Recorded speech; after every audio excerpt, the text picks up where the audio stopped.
और बड़ी खबर इस वक्त आ रही कंजावाला केस से जुड़ी हुई। आखिर पांचों आरोपियों को एक बार फिर से 4 दिन की पुलिस कस्टडी मिल चुकी है। कोर्ट में आज उनकी पेशी हुई है और इस पेशी में वीडियो कॉन्फ्रेंसिंग के जरिए जज साहिबा ने ये पूरी सुनवाई की है। और ये तस्वीर अब आप देखिए, जिस तरह से उन्हें लॉकअप में ही रखा गया था। पांचों आरोपियों को पुलिस के सुरक्षा के तगड़े इंतजाम, दिल्ली पुलिस की 18 टीम लगातार यहां पर काम कर रही है। ये बात भी प्रेस कॉन्फ्रेंस में स्पेशल कमिश्नर ऑफ पुलिस ने कही थी। और दिल्ली पुलिस की ये सुरक्षा के तगड़े इंतजाम आप यहां पर देख सकते हैं। वीडियो कॉन्फ्रेंसिंग के जरिए सुनवाई हो चुकी है और सबसे बड़ी खबर देश के number 1 news channel news 18 India पर यह कि अब 4 दिन की रिमांड एक बार फिर से पुलिस को मिली है।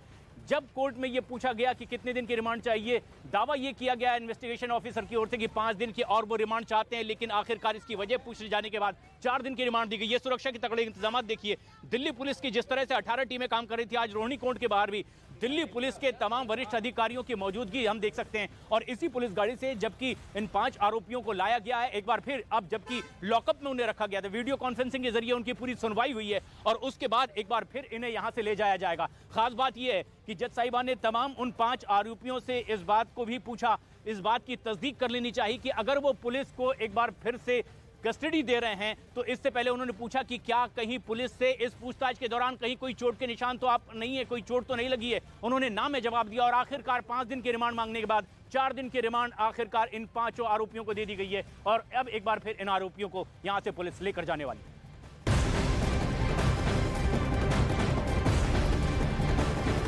तो 4 दिन की रिमांड बढ़ा दी गई है। एक अपडेट आपको बता रहे, इसी बीच एक और बड़ी खबर इसी से जुड़ी बता दें। निधि के पड़ोसी निशांत का एक बड़ा बयान सामने आया है, जिसमें उसने कहा है कि उसके मीडिया के सामने आने के बाद निधि उसे फोन कर धमका रही है। तो बड़ी खबर आप इस वक्त देख रहे हैं।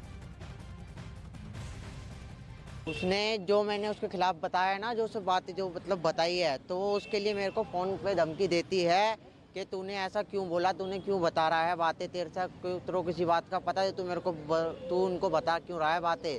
ठीक है, मेरे को फोन पर गाली गलौज करती है और मेरे को धमकी देती है। कब फोन आया था आपके पास? कल आया 7:03 पे।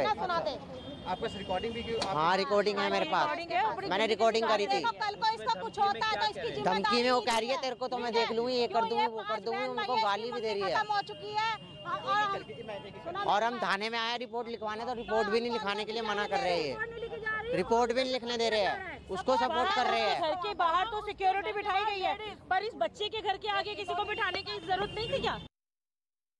मेरी बात सुन दे, ये जो है ना, मेरी बात सुन लूंगी, इतना ही दे दूंगी, ज्यादा बनेगा तो। ज्यादा नहीं बनेगा, जो की कहते हो बताऊंगा नहीं क्या, मैं सिर्फ चक्कर में ऊपर।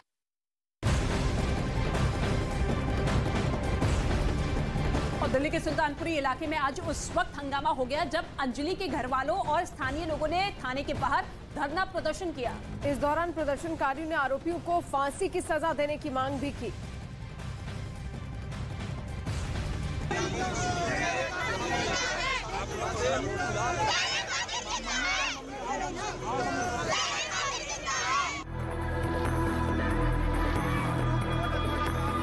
अंजलि के लिए इंसाफ की मांग में लोगों ने प्रदर्शन किया। नारेबाजी करते हुए अंजलि के परिवार वाले और स्थानीय लोग सुल्तानपुरी थाने के करीब पहुंच गए और आरोपियों को फांसी की मांग की।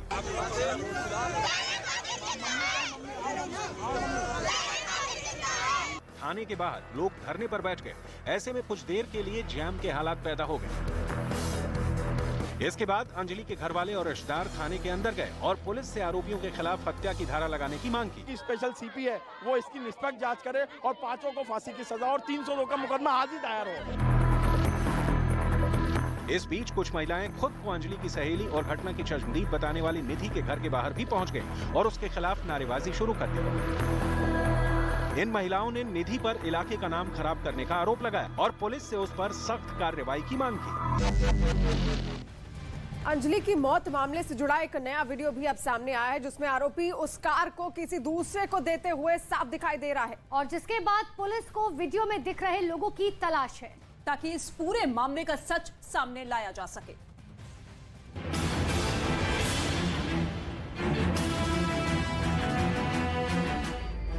हर कोई जानना चाहता है कि उस खौफनाक रात को क्या हुआ था और अब एक और सीसीटीवी फुटेज सामने आया है,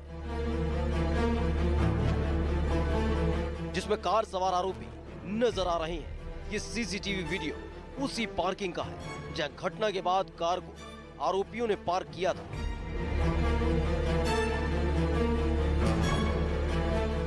तारीख 1 जनवरी, जगह DDA पार्किंग रोहिणी। इस वीडियो में सड़क के दोनों तरफ 2 कार खड़ी दिख रही हैं और पास में ही एक ऑटो खड़ा हुआ है। उसी जगह 4 लोग खड़े नजर आए।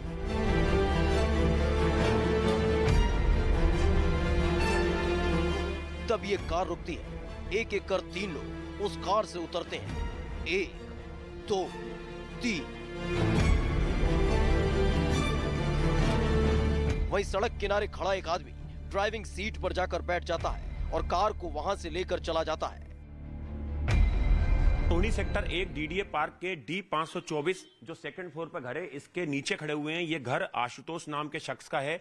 आशुतोष वो शख्स है जिसका एक रिश्तेदार है लोकेश, जिसकी वो गाड़ी थी बेलोनो।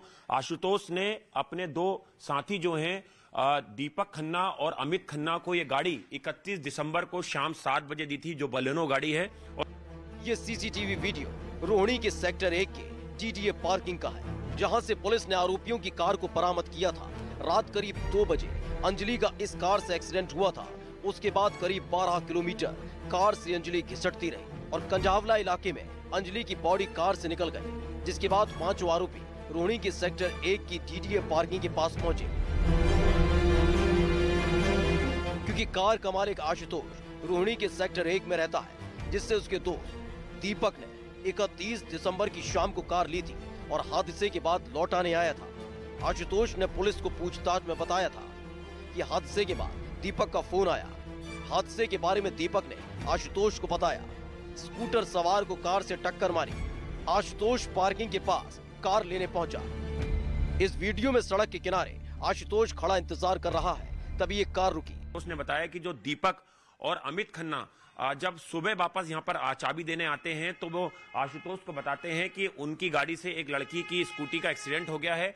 और उसके बाद वो करीबन सुबह 4:51 पर आशुतोष को चाबी देकर जाते हैं। और उसके बाद करीबन 6:05 के आसपास जो है वो दिल्ली पुलिस पार्किंग से, जो इस DDA पार्क की पार्किंग है, वहां से उस बलोनो गाड़ी को बरामद कर लेती है। और जिसमें ड्राइविंग सीट से आरोपी मनोज उतरा, तो वहीं पीछे से 2 आरोपी उतरे, जिसमें से एक आरोपी उस दौरान कार के पीछे कुछ चेक करता दिखा।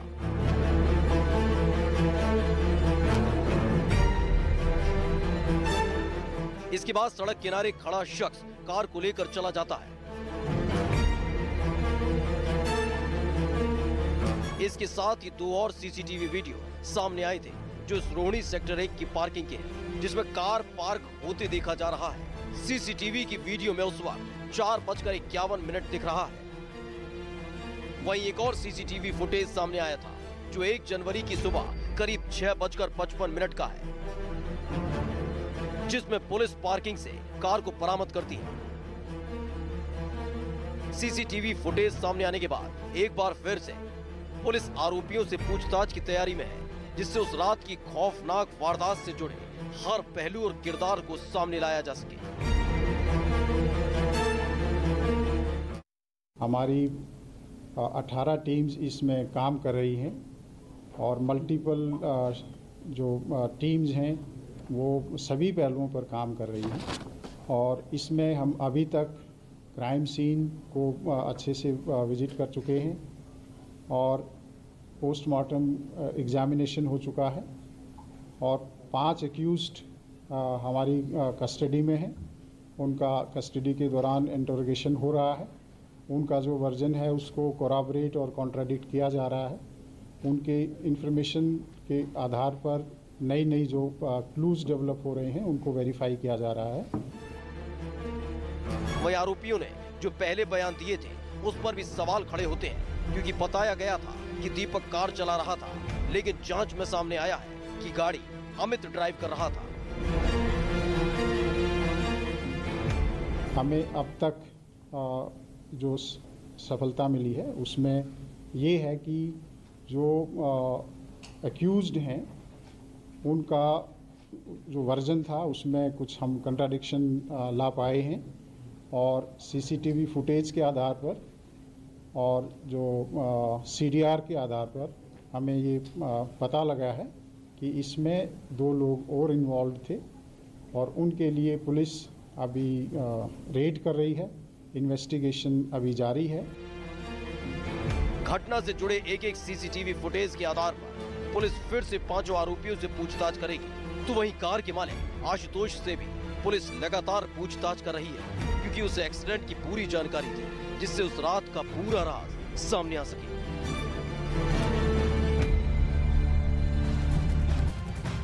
इस केस में पुलिस ने जो अब तक जांच की है, उसके बाद पुलिस की जो 10 थ्योरी है उसे भी समझना जरूरी है। दरअसल पुलिस की तरफ से अलग अलग थ्योरी दी जा रही है। 10 थ्योरी आपको समझाने की कोशिश करते हैं। आखिर सबसे पहली थ्योरी क्या है? देखिए, पहली थ्योरी ये कहती है कि पुलिस ने आज बताया कि इस केस में अंजलि ना तो आरोपियों को जानती थी, ना आरोपी अंजलि को जानते थे। इसके साथ ही दूसरी थ्योरी जो दी जा रही है वो ये है कि शराब की पुष्टि फाइनल पोस्टमार्टम रिपोर्ट के बाद होगी, क्योंकि अभी रिपोर्ट आनी बाकी है। ऐसे में कई ऐसे तथ्य हैं जो कि इसी रिपोर्ट के अंदर छिपे हुए हैं।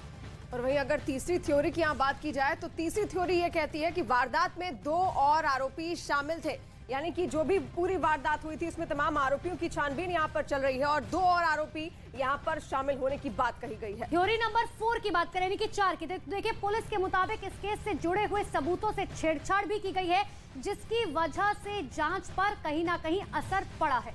और इसी केस में 5वीं थ्योरी ये कहती है कि आरोपी अमित गाड़ी चला रहा था। ये पुलिस ने कहा है, क्योंकि पहले दीपक शख्स का नाम निकलकर सामने आ रहा था जो कि गाड़ी को ड्राइव कर रहा था, लेकिन अब आरोपी अमित गाड़ी चला रहा था, ये पुलिस का कहना है। और थ्योरी नंबर 6 की अगर बात करें तो ड्राइविंग लाइसेंस की वजह से दीपक को आरोपी बताया गया है। ये कहा जा रहा है कि ड्राइविंग लाइसेंस क्योंकि उसके पास था तो इसी वजह से उसको आरोपी यहाँ पर बनाया गया है। अगली बड़ी बात दरअसल ये कहती है कि देखिए पुलिस ने ये बताया कि अंजलि के साथ सेक्सुअल असॉल्ट नहीं हुआ था। पोस्टमार्टम रिपोर्ट में ये साफ हो गया कि अंजलि का रेप नहीं हुआ था। इसके साथ ही थ्योरी नंबर 8 ये कहती है कि निधि की मानसिक स्थिति का आकलन अभी होना है। ये जानने की कोशिश की जा रही है कि निधि कितनी डरी सहमी थी, क्योंकि बार-बार अपने स्टेटमेंट में वो इसी बात का जिक्र कर रही है। और 9वीं थ्योरी ये कहती है कि हत्या का केस 10वीं थ्योरी आपको बता दें, आरोपियों के बयान में मेल नहीं है और यही खंगालने की कोशिश लगातार की जा रही है, क्योंकि आरोपी का जो बयान है वो मेल नहीं खा रहा है।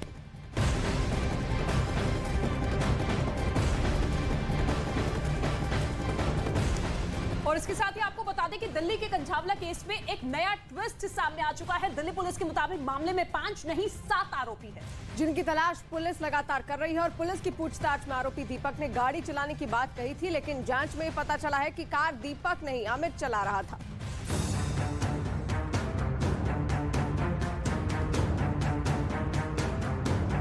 दिल्ली पुलिस ने बताया कि सीसीटीवी वीडियो और पूछताछ से पता चला है कि कंझावला कांड में 2 और आरोपी शामिल हैं, जिनकी तलाश की जा रही है।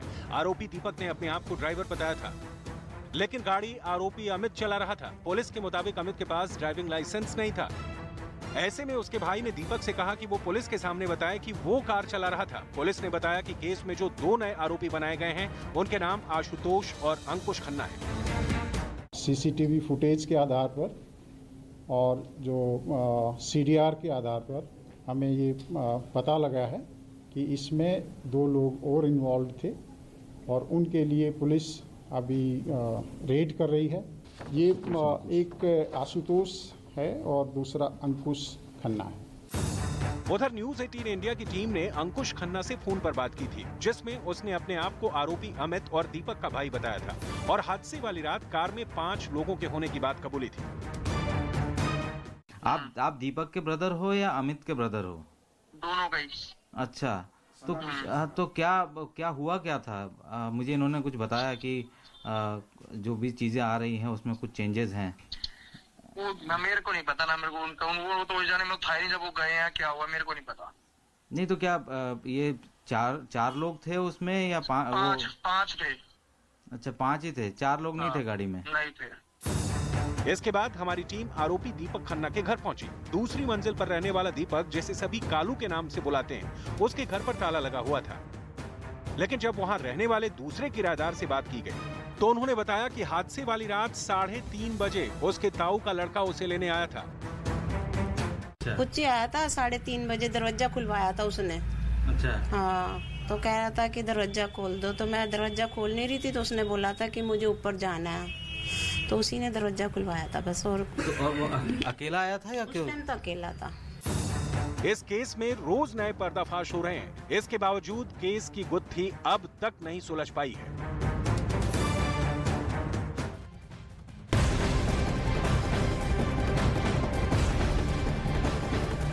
तो अंजलि की सहेली निधि की पहेली आखिर क्या है? वो सिर्फ चश्मदीद है या फिर किसी साजिश का हिस्सा है? दरअसल अंजलि के परिवार ने क्यों निधि को आरोपी बनाया है, इसे समझने के लिए हमारी एक खास रिपोर्ट देखिए।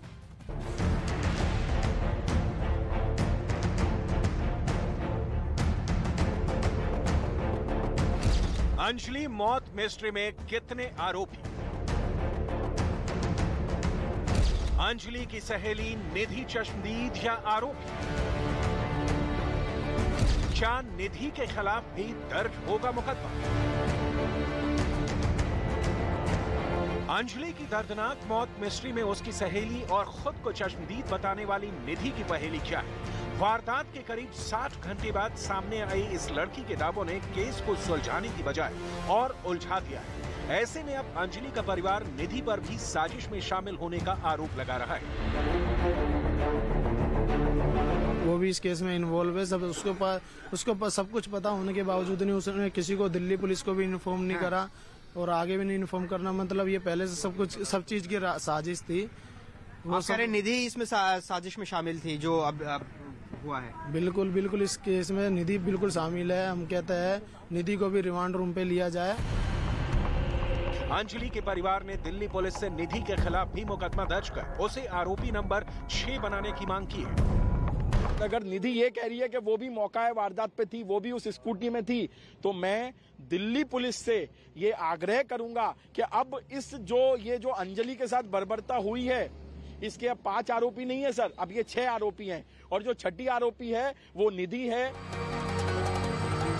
खुद को अंजलि की सहेली बताने वाली इस लड़की की जिंदगी किसी पहेली से कम नहीं है। सुल्तानपुरी में ही उसका पुश्तैनी मकान है, लेकिन वो परिवार के साथ नहीं रहती है। यहाँ निधि की माँ अपने छोटे बेटे के साथ रहती है, लेकिन अंजलि की मौत के केस में निधि का नाम उछला तो अब इस मकान में भी ताला बंद है।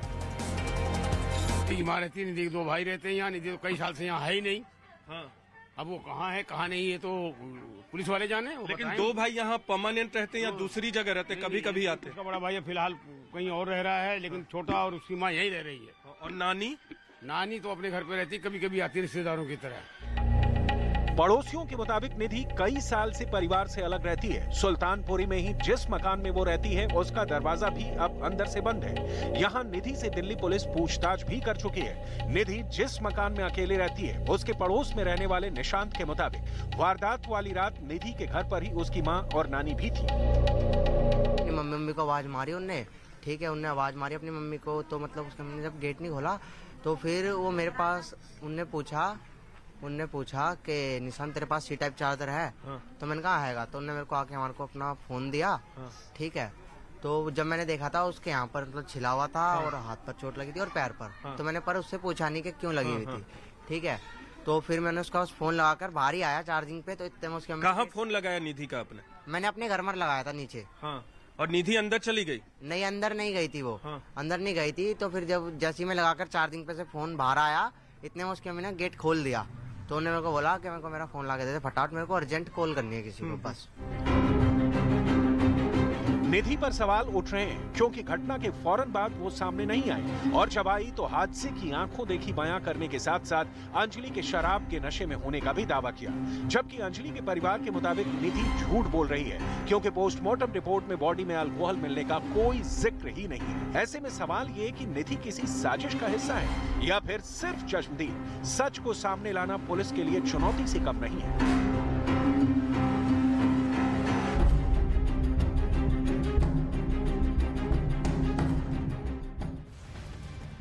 तो अलग अलग थ्योरीज लगातार निकलकर सामने आ रही। चलिए लेकिन अब आपको ये बताते हैं कि कंझावाला केस में अब लड़ाई मां वर्सेस मां होती हुई दिख रही है, जहां बुधवार को अंजलि की मां ने निधि के दावों पर सवाल खड़े किए थे। तो वहीं आज निधि की मां ने सफाई दी है। आपको दिखाते हैं कि कैसे दोनों के दावों में विरोधाभास दिखाई दे रहा है, क्योंकि दोनों परिवारों की तरफ से अलग अलग दावे किए जा रहे हैं। अंजलि की मां का ये कहना है कि मैं निधि को नहीं जानती थी, यानी कि वो इस बात से इनकार करती हुई नजर आ रही है कि निधि अंजलि की दोस्त भी थी। और वहीं निधि की मां का ये दावा है कि आरोपियों ने निधि को कुचलने की कोशिश की है। और वहीं अंजलि की मां की अगर बात करें तो उन्होंने साफ कहा है कि वो निधि को नहीं जानती थी। और दूसरा जो दावा निकलकर सामने आ रहा है निधि की मां का, वो ये है कि हादसे के बाद डर गई थी निधि। तो लगातार कई तरीके के दावे यहाँ पर निकलकर सामने आ रहे हैं और दोनों की माओं ने क्या कुछ कहा है वो हम आपको बता रहे हैं। तो एक तरफ अंजलि की मां कह रहे हैं कि मैंने निधि को कभी नहीं देखा। उन्होंने साफ कहा कि देखिए मैंने तो निधि को ना जानती हूँ ना मैंने उसे कभी देखा है। जबकि निधि की मां कह रही है कि उस रात निधि ने शराब नहीं पी थी, मुझे पता है कि वो शराब नहीं पीती है। इसके साथ ही अंजलि की मां का ये कहना है कि निधि के आरोप झूठे हैं, जो भी आरोप लगाए जा रहे हैं वो निराधार है। इसके जवाब में निधि की मां ये दावा कर रही है कि मेरी बेटी कभी झूठ नहीं बोलती है। तो अलग अलग दावे यहाँ पर निकलकर सामने आ रहे हैं। निधि की मां कुछ कह रही है और वही अंजलि की मां का कुछ दावा है। अंजलि की मां ये कह रही है कि अंजलि को कभी शराब पीते उन्होंने नहीं देखा है। वही निधि की मां का एक दावा है कि हादसे के बाद से निधि बहुत चिल्लाई, यानी कि वो डरी हुई थी। उन्होंने ये कहा और साथ साथ ये कहा कि वो बहुत चिल्लाई हादसे के बाद से। देखिए एक तरफ और अंजलि की मां क्या कह रही है। अंजलि की मम्मी कहती है कि देखिए अंजलि कभी शराब पीकर घर नहीं आई है, मुझे पता है मेरी बेटी शराब नहीं पीती थी। दूसरी तरफ निधि की मां कह रही है कि गाड़ी से अंजलि को टक्कर मारी गई थी, इतना ही नहीं मेरी बेटी को भी कुचलने की कोशिश की गई थी लेकिन वो बच गई।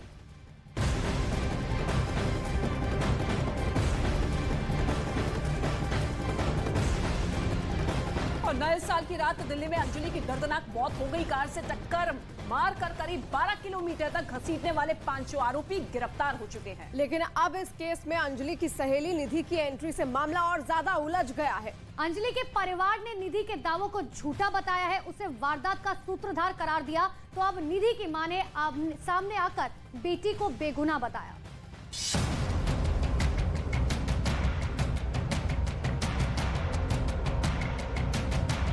पहले अंजलि की मां ने निधि पर झूठ बोलने का आरोप लगाया, अब निधि की मां ने भी अंजलि के परिवार पर झूठ बोलने का आरोप लगाया है। निधि सब झूठ बोल रही है। नहीं, झूठ नहीं बोलती, वो लड़की बड़ी सही है। बस जो बच्चा घर से निकल जाता ना साहब जी, बस ऐसा ही हो जाता। ऐसे में सच कौन बोल रहा है?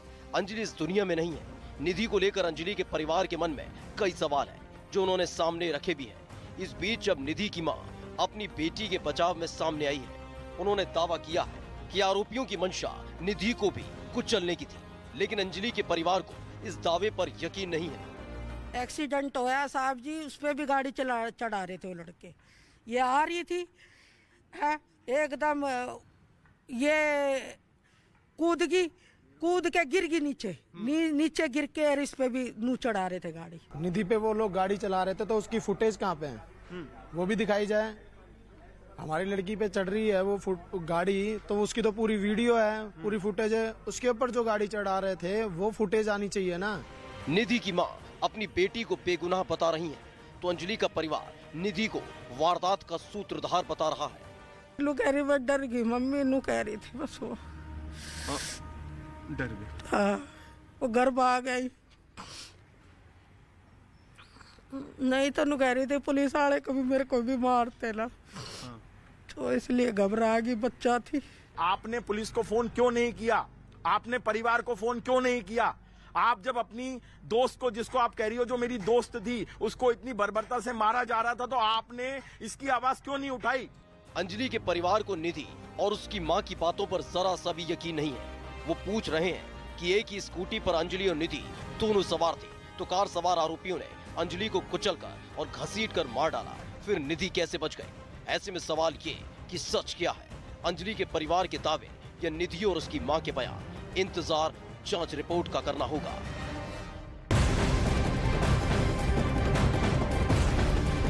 तो यूक्रेन ने रूस पर बड़ा सनसनीखेज आरोप लगाया है और यूक्रेन के टॉप आर्मी ऑफिसर ने यहां पर बड़ा दावा किया है। दावा यह किया गया कि उसने अपनी आंखों से रूस के सैनिकों की वो करतूत देखी जिस पर उन्हें अपनी आंखों पर यकीन नहीं हुआ। यूक्रेन का आरोप यह है कि रूस के सैनिक गोलियों से बचने के लिए अपने मरे हुए सैनिकों की लाशों के बंकर बना रहे हैं। ये रिपोर्ट आप देखिए।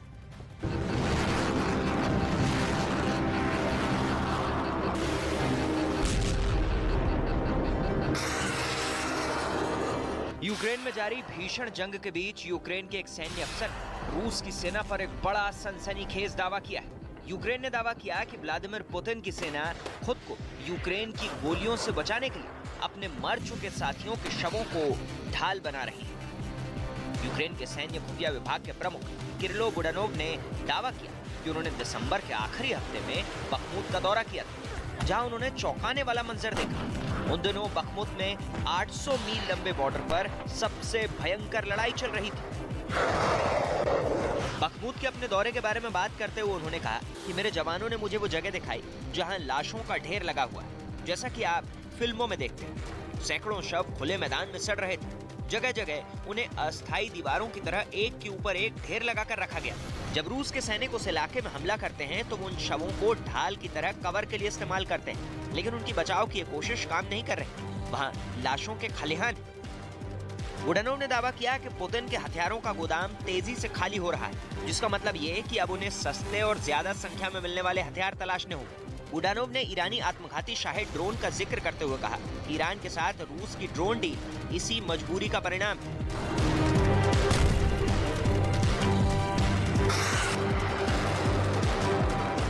यूक्रेन ने दावा किया कि मार्च और अप्रैल में रूस के साथ सबसे भीषण जंग होने के आसार हैं, जब यूक्रेन पूरी ताकत के साथ रूस के कब्जे वाले इलाकों को वापस छीन लेगा और क्राइमिया से डोनबास तक रूस की शर्मनाक हार होगी।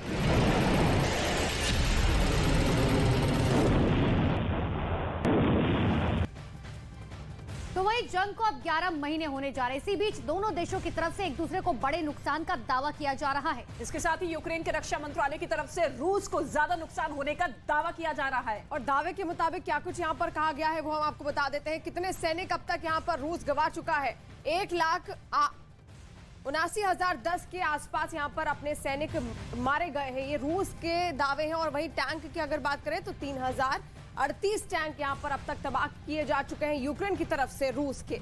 अगर आर्टिलरी की बात करें तो 2039 आर्टिलरी भी इस युद्ध में पूरी तरीके से बर्बाद हो चुके हैं। वही सैन्य वाहन की बात करें तो 6,106 सैन्य वाहन नष्ट किए गए। इसके साथ ही एयरक्राफ्ट यानी कि आसमान में भी नुकसान पहुंचाया गया है। 283 एयरक्राफ्ट को नष्ट कर दिया गया है। यूक्रेन की तरफ से हेलीकॉप्टर्स की बात की जाए जो कि ताबड़तोड़ गोले बरसाते हुए नजर आए थे। 270 हेलीकॉप्टर तबाह कर दिए गए। जंगी जहाज 16 की तादाद। लगातार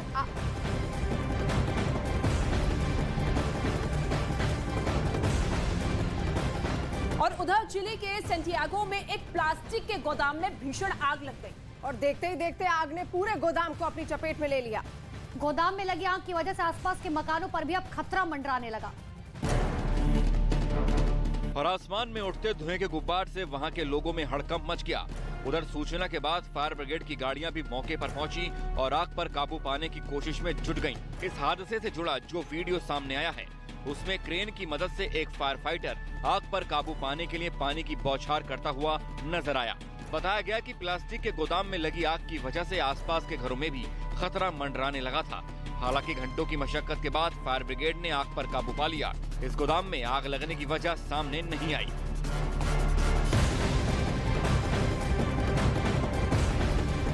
और रूस ने अटलांटिक महासागर में दुनिया की सबसे खतरनाक मिसाइल जिरकॉन की तैनाती कर नेटो देशों की टेंशन अब बढ़ा दी है।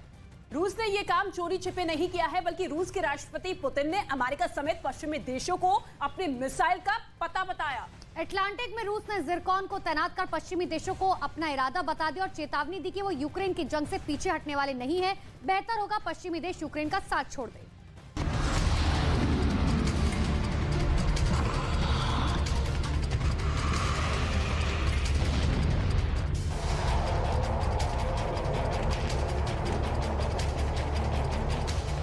अटलांटिक में तैनात जिरकॉन।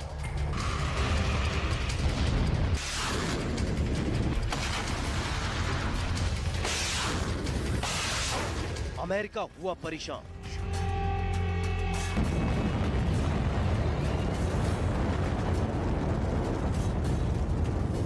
नेटो देशों की नाकेबंदी।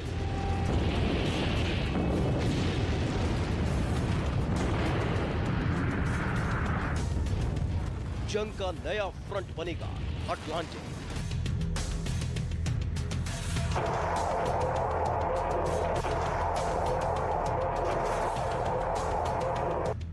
यूक्रेन रूस की जंग में यूक्रेन को हथियारों की मदद करने वाले पश्चिमी देश पुतिन की सबसे खतरनाक मिसाइल के निशाने पर आ गए हैं। नाम है जिरकॉन। जिरकॉन वो मिसाइल है जिसका कोई सानी नहीं।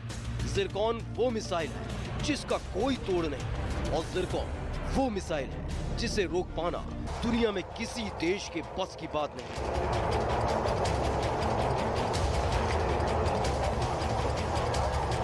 रूस ने जिरकॉन को अटलांटिक महासागर की लहरों पर तैनात किया है, जहां से रूस अमेरिका, ब्रिटेन, फ्रांस और जर्मनी पर जब चाहे निशाना साध सकता है। रूस की एक ब्रिगेड पर तैनात ये मिसाइल दुनिया की सबसे तेज रफ्तार वाली मिसाइल मानी जाती है। अटलांटिक में जिरकॉन की तैनाती का ऐलान खुद रूस के राष्ट्रपति व्लादिमीर पुतिन ने किया। रूसी रक्षा मंत्री सर्गेई शोइगु और admiral of the fleet of the Soviet union Gorshkov नाम के रूसी नौसेना के फ्रिगेट के कमांडर इगोर क्रोखमल के साथ वीडियो कॉन्फ्रेंस के दौरान पुतिन ने दुश्मन को अपनी मिसाइल की दहशत का पता बताया।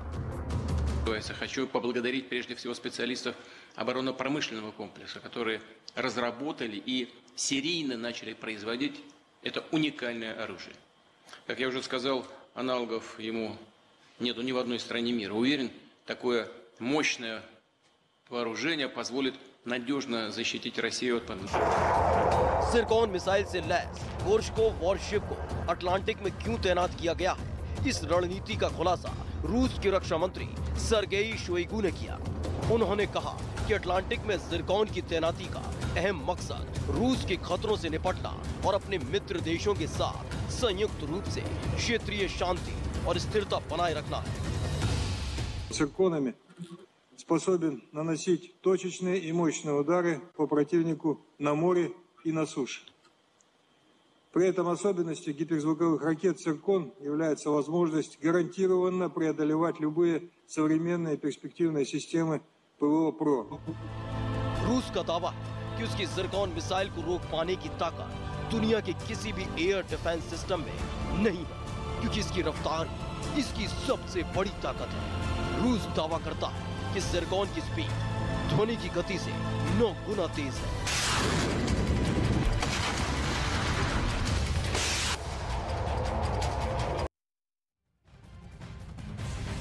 और अब आइए आपको बताते हैं कि रूस की सबसे खतरनाक जिरकॉन मिसाइल दुनिया में बेजोड़ क्यों है और इसकी किन खासियतों की वजह से पश्चिमी देश पुतिन के इस हथियार से खौफ खाते हैं। जी हाँ, उसके बारे में आपको बताते हैं ग्राफिक्स के जरिए आखिर क्यों बेजोड़ है जिरकॉन। हाइपरसोनिक क्रूज मिसाइल है जो कि 11,000 किलोमीटर प्रति घंटे की रफ्तार से मारक क्षमता इसकी है और 1 सेकंड में ये 3 किलोमीटर की दूरी माप सकती है। साथ ही जिरकॉन की रेंज 1000 किलोमीटर तक है और 9 मिनट में टारगेट तबाह करने की क्षमता रखती है। इसके साथ ही 30 फीट लंबी है ये मिसाइल, 400 किलोग्राम पर वॉरहेड ले जाने में सक्षम है और वहीं 200 किलो टन का एटम बम ये ले जाने में सक्षम है और 28 किलोमीटर ऊंचाई तक ये जा सकती है।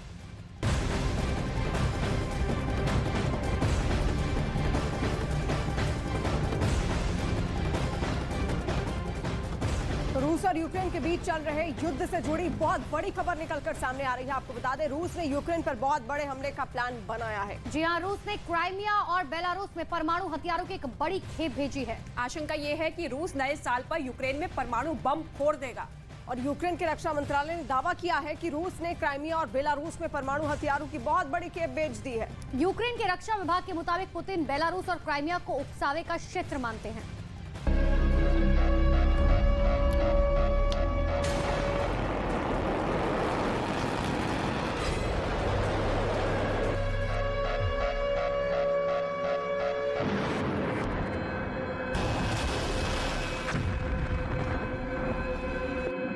नए साल पर पुतिन का बहुत बड़ा प्लान।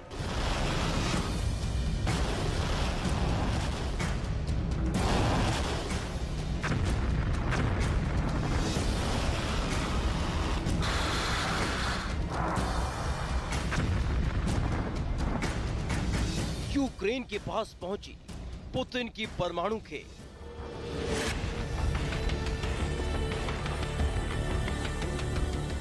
यूक्रेन पर परमाणु बम फोड़ देंगे पुतिन।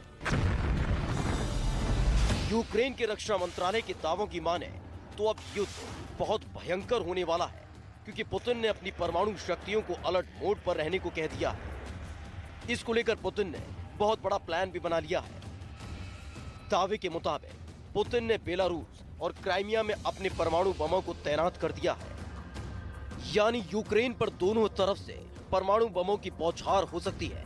दावे के मुताबिक क्राइमिया और बेलारूस में रूस ने अपनी भारी भरकम परमाणु हथियार भेज दिए हैं। तो क्या मान लिया जाए कि नए साल पर यूक्रेन के खात्मे का प्लान पुतिन ने बना लिया है?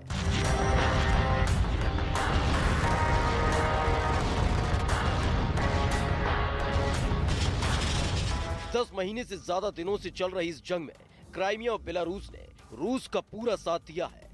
युद्ध की शुरुआत से ही बेलारूस की सरजमी से रूस ने अपने सैनिकों को यूक्रेन के अंदर भेजा था। अभी हाल ही में बेलारूस पर यूक्रेन की तरफ से हमले किए गए थे। ऐसे में अगर यूक्रेन दावा कर रहा है कि बेलारूस और क्राइमिया में रूस ने परमाणु हथियारों को तैनात किया है, तो ये सच भी हो सकता है, क्योंकि रूस के राष्ट्रपति कई मौकों पर ज़ेलेंस्की को नेस्तनाबूद करने की धमकी दे चुके हैं। कई बार पुतिन की तरफ से परमाणु हमले का दावा किया जा चुका है। इसके साथ ही बेलारूस और क्राइमिया पूरी तरह से पुतिन की मदद कर रहे हैं। खबर यह भी है कि दिसंबर में बेलारूस के राष्ट्रपति रूस के रक्षा मंत्रालय के अधिकारियों और मंत्री के साथ गुप्त मीटिंग कर चुके हैं, जिसमें रूस ने यूक्रेन से अब आर पार की जंग में बेलारूस को खास मिशन पर लगा दिया है। अब बेलारूस में परमाणु तैनाती की खबर इस पर मोहर भी लगाती दिख रही है।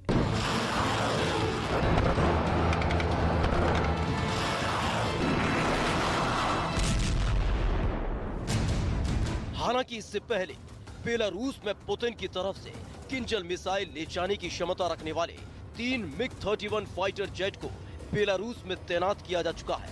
किंजल मिसाइल की क्षमता बेलारूस से ब्रिटेन तक मारने की है। अब दिसंबर महीने में रूस से आए एक वीडियो में भारी भरकम मिसाइल एक गाड़ी पर लदी दिखी। दावा किया जा रहा है कि इस मिसाइल की रेंज 12,000 किलोमीटर से भी ज्यादा है और ये परमाणु बम हिरोशिमा पर गिराए बम से 12 गुना ज्यादा खतरनाक है। रूस की सेना की इस प्लानिंग से एक बात साफ है कि पुतिन बहुत बड़े हमले की तैयारी कर रहे हैं। इसमें कोई शक नहीं है और ये हमला परमाणु बम से भी हो सकता है, इसमें संदेह नहीं है। इस बीच क्राइमिया पर हमले का एक और वीडियो सामने आया है, जिसमें दावा किया गया कि यूक्रेन ने क्राइमिया की सीमा पर ताबड़तोड़ कई मिसाइलें दाग दी। हालांकि वहां पर रूस के एयर डिफेंस सिस्टम तैनात थे, जिन्होंने इस मिसाइल अटैक को रोकने की कोशिश की, लेकिन रूस की ये कोशिश कामयाब नहीं हुई। यूक्रेन की तरफ से ये मिसाइल अटैक निज़िन्यू हिर्स्की के पास किया गया।